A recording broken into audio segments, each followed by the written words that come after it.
Hello and welcome to the video. In today's video we are going to talk about probability sample space diagrams. We use a sample space diagram in order to show and determine all the possible outcomes from two events. So you can see the grid I have drawn on the screen now. We have two events taking place.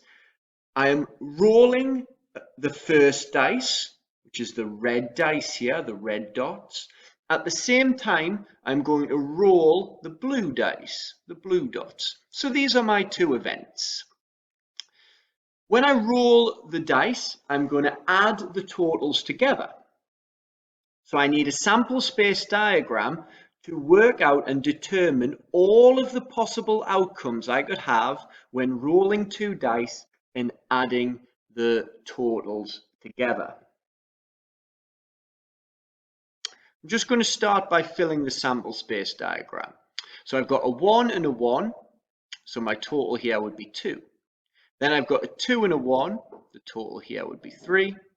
3 and a 1, the total here would be 4. So if I fill in my top line, going to look something like that. This 7 is because I rolled a 6 on the red dice and a 1 on the blue dice. So I filled in the top line.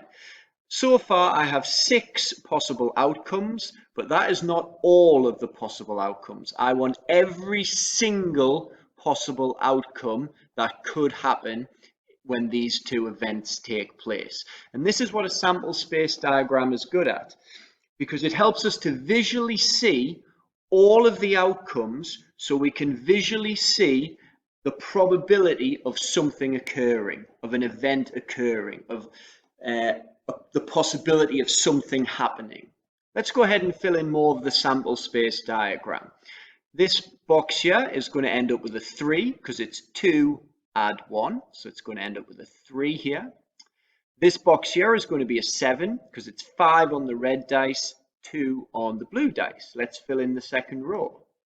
Okay, so now you can see how it's sort of happening. If I look at this bottom right corner, there's going to be a 12 in here because it's 6 on the red dice and 6 on the blue dice.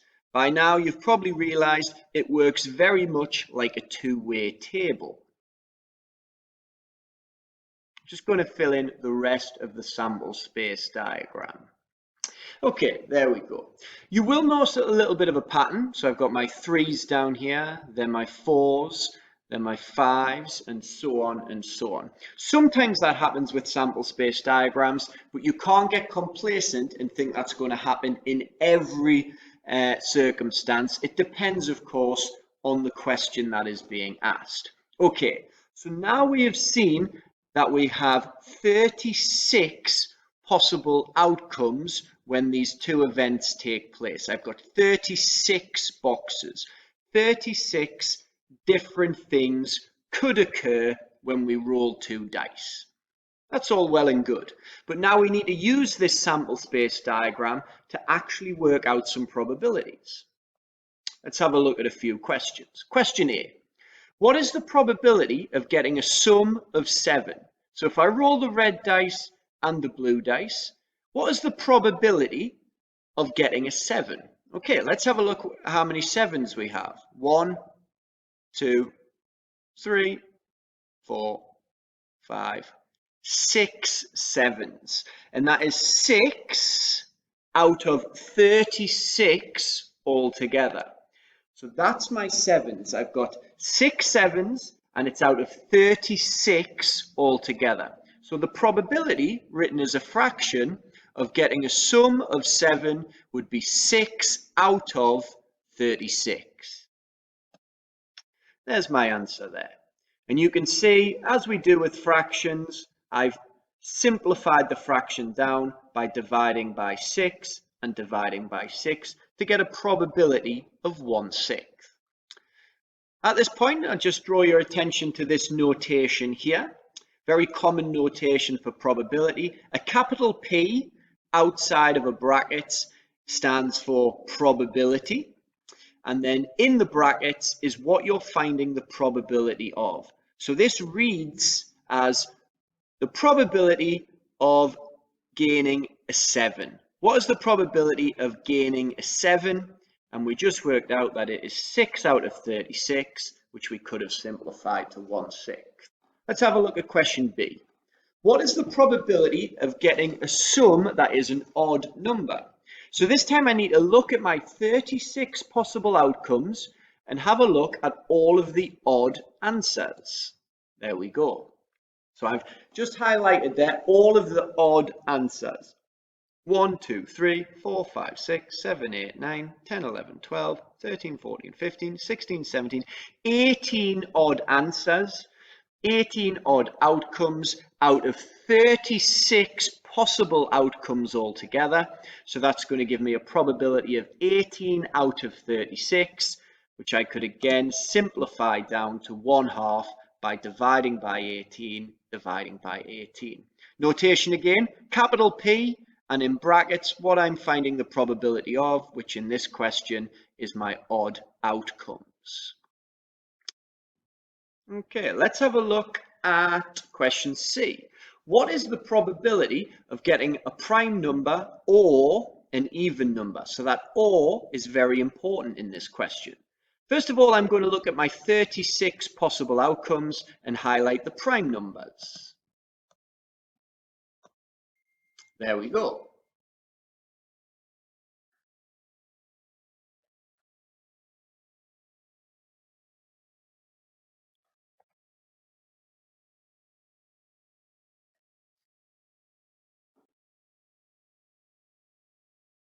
Okay, now I'm going to have a look at question C. What is the probability of getting a prime number or an even number? That or is very important in this question. So first thing I'm going to do is I'm going to highlight all the prime numbers out of my 36 possible outcomes altogether. There we go. There's all the prime numbers. But I'm not finished this question yet because it's or an even number. So I also need to highlight all the even numbers. There we go. So when we do that, in fact, the only number that doesn't fall into either of those categories is the number 9. So in answer to this question, what is the probability of getting a prime number or an even number? It's actually 32 out of 36 possible outcomes altogether. 32 out of 36, which we could, of course, simplify down by dividing through by 4. Again, with the notation, capital P for probability and prime or even is what I'm trying to find from the sample space diagram. Okay, let's have a look at a second example. Of course, you have the ability to pause the video at this point if you want to have a go at this question yourself, but this will be the second example that I talk through. So in this question, you have two spinners, A and B. They're both going to be spun, and again, their scores are going to be added together. This time on spinner B, we have the outcome of 1, 2, or 3, which is down this side of the sample space diagram. And for spinner A, we have the options of 1, 2, 1, 3, 1, 2, which has ended up along the top of the sample space diagram. Okay, so just notice that this spinner does not go 1 to 6. So the pattern we saw occurring in the first example, we will probably not expect to see that in this sample space diagram when we add together our totals. Okay, so the question asked me to copy and complete the sample space diagram. So that's what I'm going to do first. Then I've got 3 interpreting questions, working out the probability and giving my answer as a fraction, and then putting it into its simplest form. Okay, so let's have a look at my solutions and I'll talk through those answers.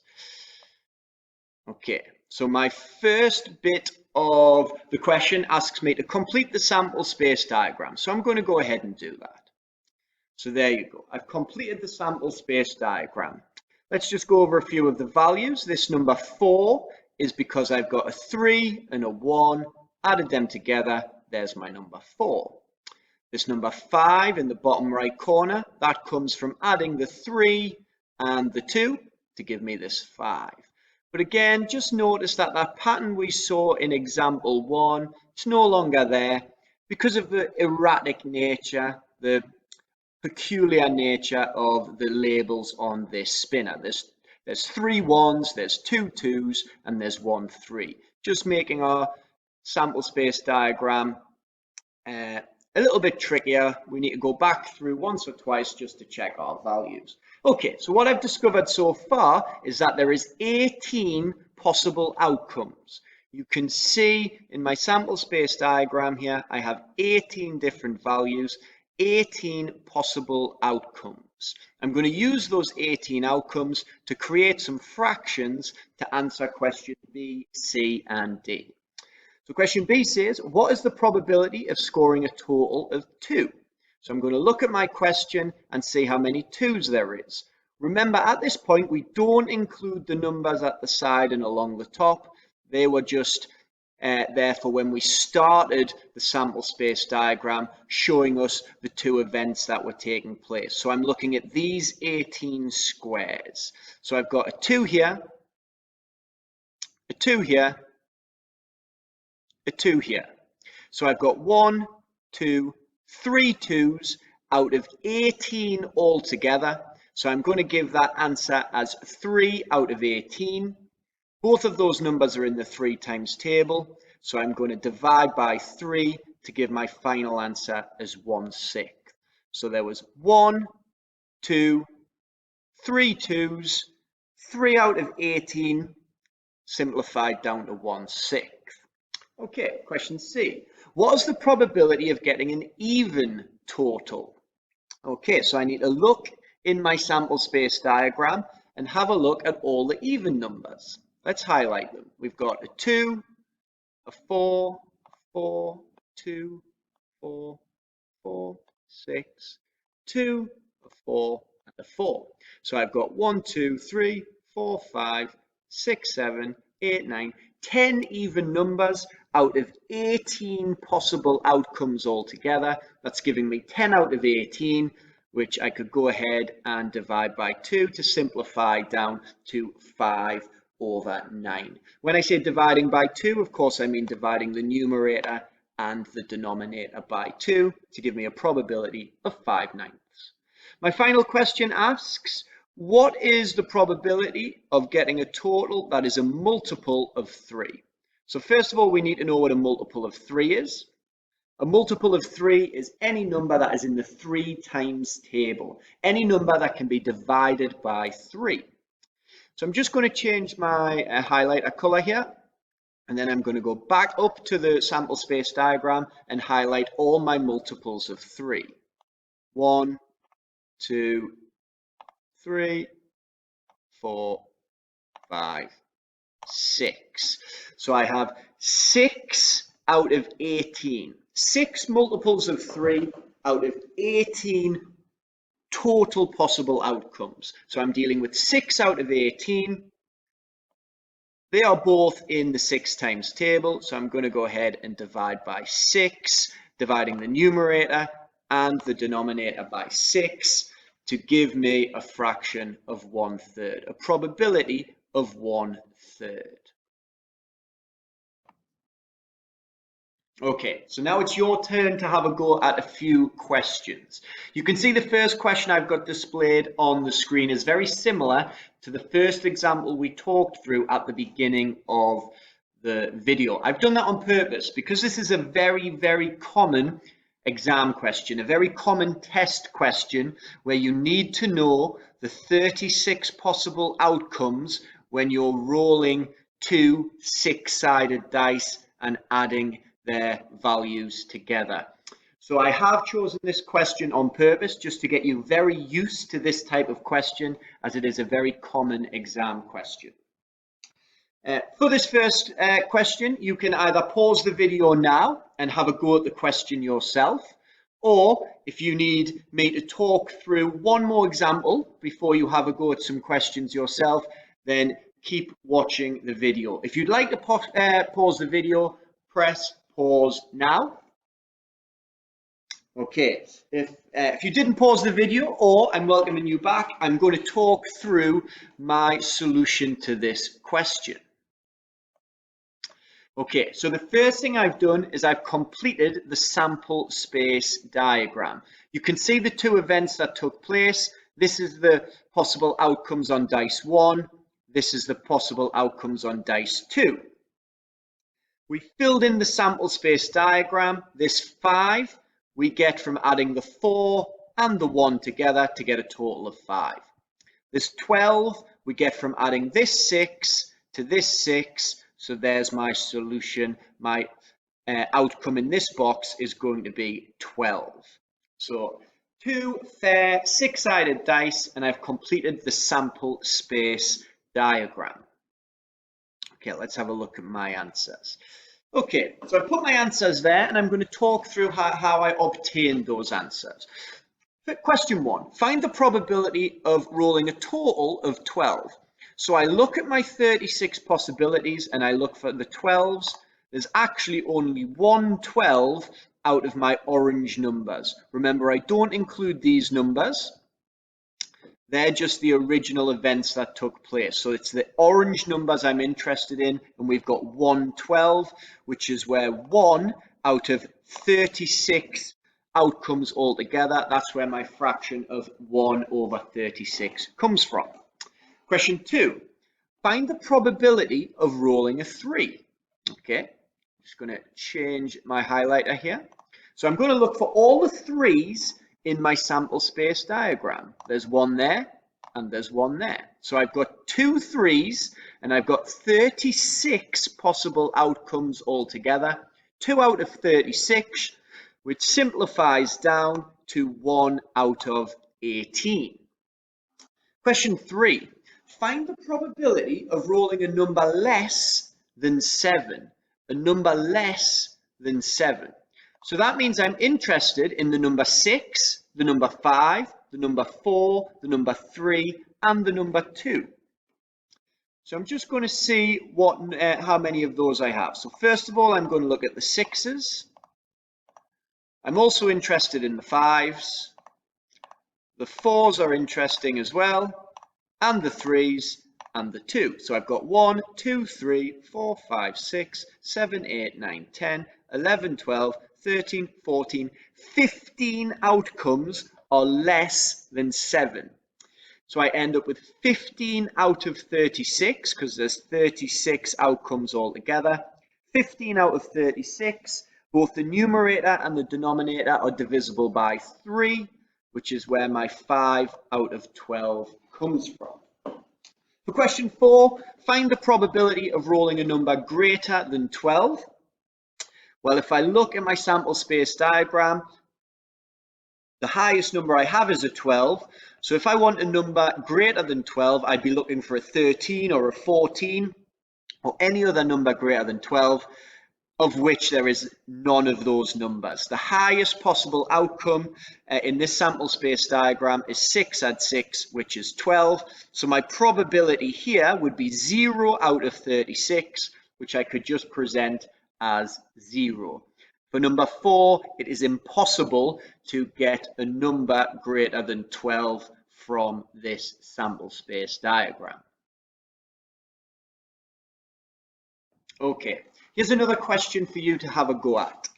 Just make sure you read the question correctly, because this time it's asking you to multiply the result of spinner 1 and the result of spinner 2.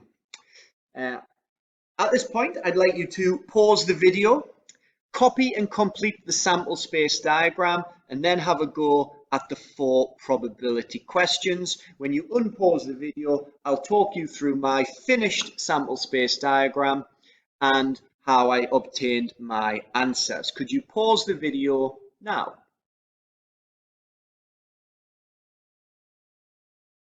Okay, welcome back. Just have a look at my solution. So first of all, I've completed the sample space diagram. On the first spinner, I had my odd numbers, 1, 3, and 5, which I've put along the top here. Then on the second spinner, I had my even numbers, 2, 4, and 6. I've put them down the side. This question asked us to multiply the numbers together. So you can see that this 30 is a result of 5 multiplied by 6. This 6 is a result of 3 multiplied by 2. And you can see from my orange numbers that we have 9 possible outcomes altogether. So 9 outcomes in this sample space diagram. Let's have a look at my answers. Okay, so for question 1, find the probability of spinning a total of 4. So I look at my orange numbers, there's 9 of them all together, and there's 1 4. So there's 1 4 out of 9 outcomes altogether, which is where I get my answer 1 over 9. Question 2 asks me to find the probability of spinning a total more than 6. So I'm only interested in the numbers which are above 6. So I've got 1, 2, 3, 4, 5 numbers that are above 6. There is 9 outcomes altogether, so the probability of spinning a total more than 6 is 5 out of 9.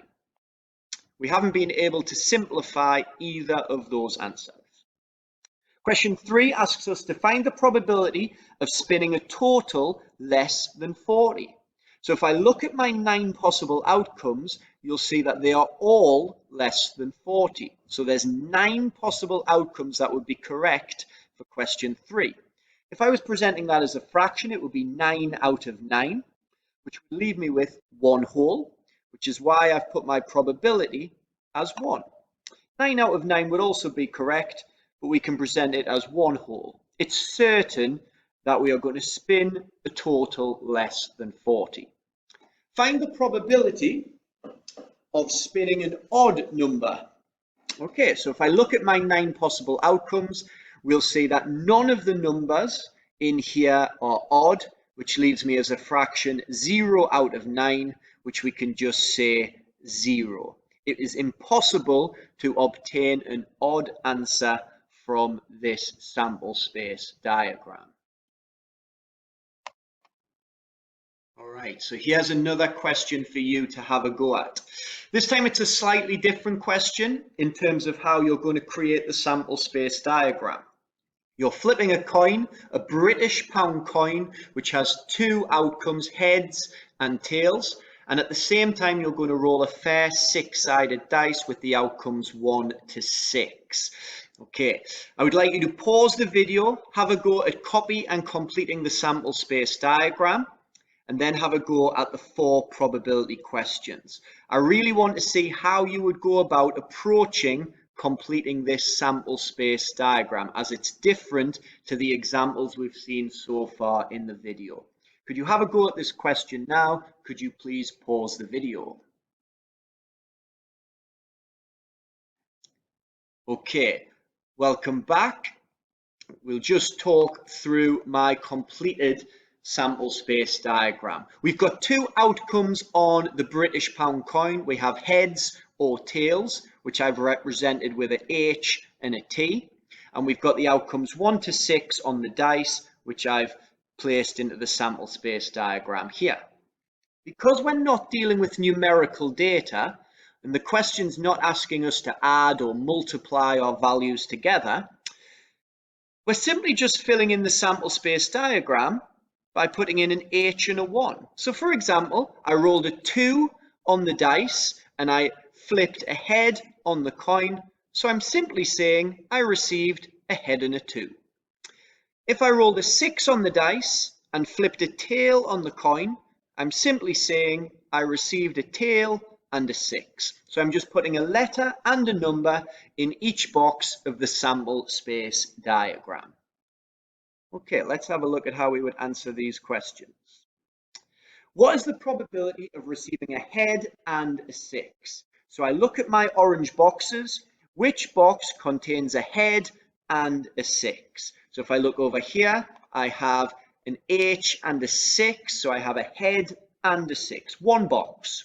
So it's 1 box out of 12 outcomes altogether, which is where the fraction of 1/12 comes from. For the second question, it is asking me what is the probability of receiving a tail and an odd number. So I'm going to look for all the boxes that have a T and an odd number. So I've got 1, 2, 3 boxes that contain a tail and an odd number. That would be 3 out of 12, because there's 12 possible outcomes. That would simplify down to the fraction 1/4. What is the probability of receiving a number less than 5? So we're looking for a number less than 5. So I'm going to look into my possible outcomes. This time question 3 doesn't mention anything about a head or a tail. So I'm only looking for the boxes with the numbers 4, 3, 2 and 1. So I've got a 4 here, 3s are in here, 2s are in here, 1s are in here. So I've got 8 outcomes here out of 12 outcomes altogether. 8 out of 12 simplifies down to 2/3. Question 4 asks me, what is the probability of receiving a head but not a factor of 6? So I'm looking at the head column, the head row, sorry, and I'm wanting ones that are not factors of 6. Well, 1, 2, 3, and 6 are all factors of 6. So the two I'm interested in are actually these two here, H4 and H5. Those are the two boxes that contain a head and numbers that are not factors of 6. All these other 4, 1, 2, 3, and 6 are factors of 6. So that's giving me 2 outcomes out of 12 altogether, which gives me 1 out of 6 when I simplify down. Here's the last question to have a go at. This time the question is based on the common game rock, paper, scissors and the 9 possible outcomes you have to that game. Could you copy and complete the sample space diagram and have a go at the 4 questions? Could you pause the video now? Okay, welcome back. So this time, if we have 2 people playing the rock, paper, scissors game, we have the outcomes of rock, paper and scissors, and we also have the second person, rock, paper and scissors. Again, because we're not dealing with numerical data, I'm just going to write the letters next to each other. So for example, this box here represents person 1 and person 2 both displaying paper. This box here represents person 1 displaying paper and person 2 displaying scissors. Okay, so we have 9 possible outcomes altogether, and we've represented that in a sample space diagram. If we go through my solutions here, what is the probability of both players revealing the same hands? Okay, so if we look at possible outcomes where they give the same, we've got rock and rock, paper and paper, scissors and scissors. So that is 3 out of 9, which simplifies down to 1/3. If we look at the second question, what is the probability of exactly 1 scissors?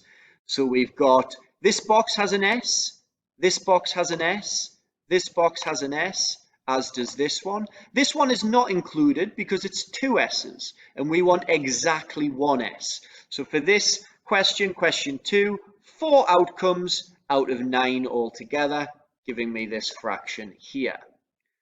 Question 3, what is the probability of at least 1 paper being revealed? So we're looking for all the boxes where there is a 1p or 2p's, because it's at least 1 paper. So when we count up them, there's 5 boxes that contain at least 1p, and there's 9 outcomes altogether. That's where I get my answer, 5/9. What is the probability that rock is not revealed? So we're looking for all the boxes where there's no R at all. All the boxes where there's no R at all. So that would be represented by the 4 boxes here. So there's no rock, there's no R in these 4 boxes, whereas in these other 5, there is at least 1 rock, 1 R. So I'm dealing with 4 out of 9 again, so my probability 4 out of 9. Very well done if you give that a good go and you were able to produce 3 or 4 very good sample space diagrams. And if you were able to understand the probability questions linked to each sample space diagram, then that's fantastic. You've shown a great understanding of finding probabilities from sample space diagrams.